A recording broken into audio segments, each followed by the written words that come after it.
Je connais beaucoup d'étudiants qui ont dû faire des petits boulots à côté pour subvenir à leur vie étudiante ou même aux frais de scolarité.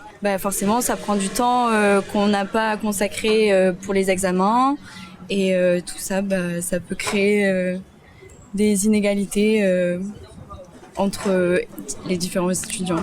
Il y a quand même des facteurs par rapport à la famille, par rapport à l'éducation, par rapport à d'où on vient, d'où on est né. Il y a un déterminisme, c'est sûr. Bourdieu en a parlé. Ça. Après, il y a la volonté, il y a plein de choses qui font qu'un parcours peut être réussi ou pas, mais sans doute il y en a qui ont du potentiel et qui passent à travers les mailles du filet.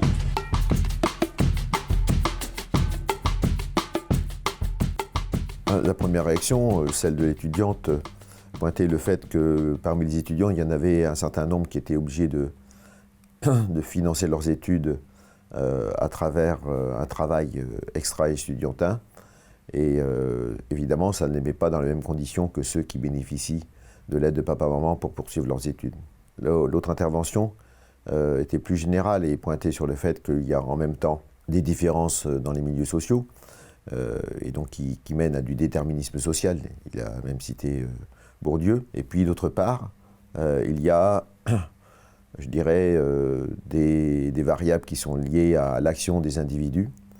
Et cette action des individus elle peut aussi avoir un rôle dans les réussites ou les échecs des individus eux-mêmes. La deuxième intervention résonne particulièrement parce que dans notre étude sur le Bangladesh, en fait, on va étudier la relation entre les résultats scolaires, donc les résultats au test, le milieu social, que l'on connaît bien, et en général dans toutes les études on connaît assez bien le milieu social, le revenu des parents, leur patrimoine, leur niveau d'éducation, etc. Et puis, il y a d'autres variables qui sont liées à l'effort que fournissent les parents, les enfants, les professeurs pour la réussite des élèves. Et généralement, ces données statistiques sur la deuxième variable, elles sont rares à obtenir. Et donc, en fait, on a bénéficié d'une opportunité, du fait qu'il y avait déjà une enquête qui avait été réalisée, et donc c'est en retravaillant sur ces données d'enquête qu'on a pu être à même de faire notre étude.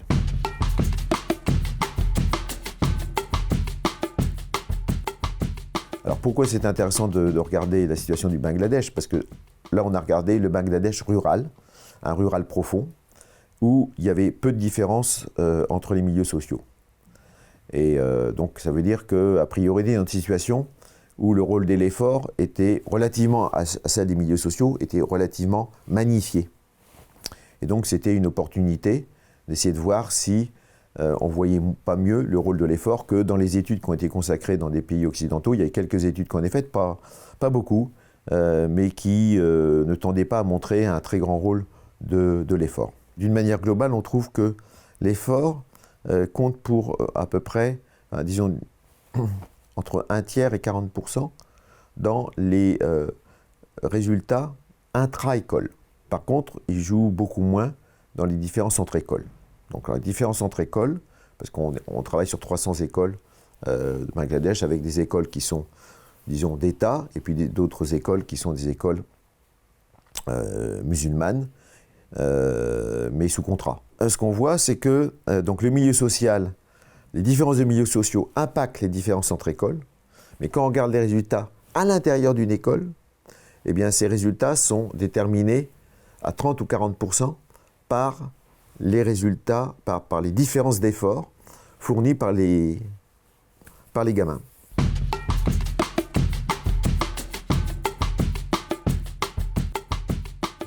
L'effort est très peu lié au milieu social dans le Bangladesh rural, mais c'est peut-être dû au fait qu'il y a trop peu d'inégalités, et donc on n'est pas dans une situation, par exemple, où on va comparer des élèves qui habitent, je dirais, le 5e ou 6e arrondissement de Paris, et quelqu'un qui va habiter une commune rurale de la Lozère ou de la Creuse. Quand on compare avec les études PISA, les résultats au sein de l'OCDE, eh bien, la France est un des pays, 2 ou 3 pays de l'OCDE où le milieu social influence le plus les inégalités scolaires. C'est un nœud très, très compliqué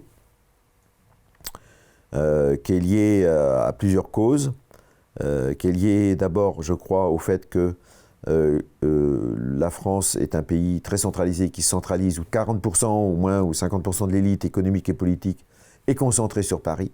Alors ça a pu avoir des avantages pour l'unité de la nation, mais ça, manifestement, dans la reproduction sociale, des avantages sociaux, un certain nombre d'inconvénients très importants. En plus, je dirais, le ratage de notre intégration, disons, des dernières immigrations qui n'a pas réussi comme l'ont été les immigrations précédentes.